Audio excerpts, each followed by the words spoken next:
Let's imagine for a second that you're working on an agile team, whether that's using Scrum, Safe, Kanban, whatever.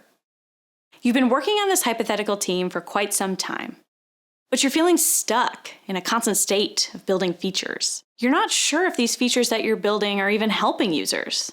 But hey, the team is knocking out backlog items left and right. And that's great, right?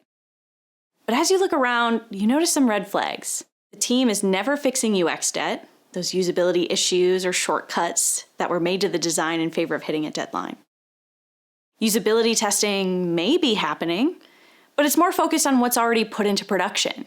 And the feedback you get from users ends up sitting on the bottom of the backlog or an Excel sheet that's collecting dust. You're doing research, but the rest of the team isn't involved or bought into how the features you're building affect users or contribute to the organization. These are all signs of working in a feature factory, a term coined by product management expert John Cutler. A feature factory is solely focused on building features rather than trying to solve problems for users. It's kind of like that scene in the TV show I Love Lucy, where Lucy and Ethel get jobs at the chocolate factory. You're building out features, and it feels really good in the beginning because you're putting out cool things. But after a while, the decisions you made over here and over there conflict with each other, and they start to pile up. Or your stakeholders and product managers drop a never-ending list of features on you, with no time or budget to research whether or not those features are even valuable to users. This is, unfortunately, quite common. And this focus on build impedes us from delivering products and services that actually serve real users. If a team is rewarded on outputs, that is to say, a team is celebrated for pushing out as many of those shiny new features to production as possible, then they're going to focus on building features and delivering at a high velocity. They're not going to focus on whether or not those features actually provide value to the people using them.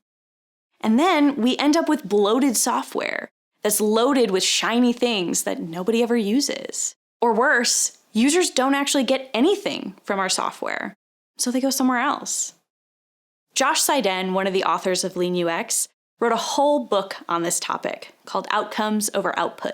Shifting a team's mindset from how much work did we get done to how valuable is the work that we're delivering has to come from leadership and the metrics and the incentives that are given to teams.